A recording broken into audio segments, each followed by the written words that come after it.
경기도 용인 확진자가 방문한 서울 이태원 클럽을 중심으로 코로나19 확진자가 계속 늘고 있습니다. 지역사회에 또다시 감염이 확산되는 거 아니냐는 우려가 커지면서 유흥시설 영업 자제를 권고하는 행정명령도 내려졌습니다. 취재기자 연결합니다.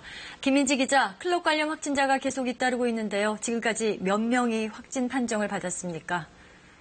네, 지난 6일 경기도 용인에 사는 20대 남성이 확진 판정을 받았는데요. 이 남성이 지난 1일 밤부터 2일 새벽 사이 서울 이태원을 찾은 것으로 확인됐습니다. 특히 클럽 3곳과 주점 2곳을 방문했는데요.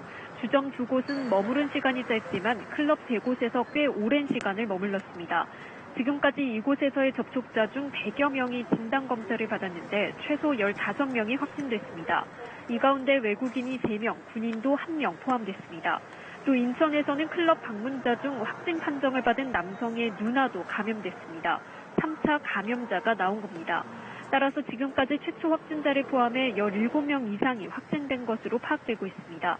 클럽 측에서 작성한 당시 방문객 명부에 따르면 1일 저녁부터 2일 새벽까지 모두 1,500명 정도가 3곳의 클럽을 찾은 것으로 파악됐습니다.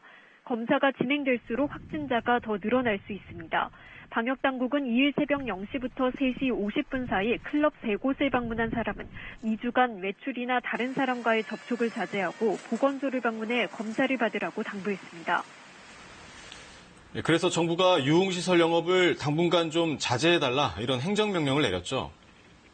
네, 정부는 어제 오후 8시부터 한 달간 전국의 유흥시설 운영을 자제하라는 행정명령을 내렸습니다. 구체적으로 대상은 전국의 클럽과 유흥주점, 감성주점과 콜라텍 등 유흥시설입니다. 정부는 이번 행정명령이 지난달 20일부터 지난 5일까지 완화된 사회적 거리두기 기간 다중이용시설에 내린 행정명령과 같은 것이라고 설명했습니다. 실내 체육시설이나 학원 등 다른 시설은 자율적으로 방역 지침을 잘 준수하고 있는데 클럽 같은 밀폐된 영업장은 자율적 이행이 쉽지 않다는 지적이 있어 철저히 지킬 수 있도록 행정명령을 내리게 됐다고 설명했습니다. 네, 그리고 요양시설에 계신 어르신들 면회가 허용될 수도 있다면서요. 그 소식도 좀 전해주시죠. 네, 지금은 코로나19 사태로 요양병원과 요양원 어르신들에 대한 면회가 중단된 상태인데요. 정부가 이를 허용하겠다는 겁니다. 어제가 어버이날이었는데요. 그럼에도 요양시설에 어르신을 모신 가족들이 부모님을 찾아뵙지 못하는 것이 안타깝다며 이같이 밝혔습니다. 정부는 코로나19가 좀 더 안정화되면 감염 예방을 철저히 하면서도 면회가 가능하도록 하는 방안을 검토하기로 했습니다. 정부는 또 그동안 복지관과 경로당 등이 휴관해 어르신들이 여가 활동이나 외출에 어려움이 많았지만 코로나19 대응을 위한 방역 주체로서의 역할을 잘 실천해 주셔서 진심으로 감사하다고 전했습니다.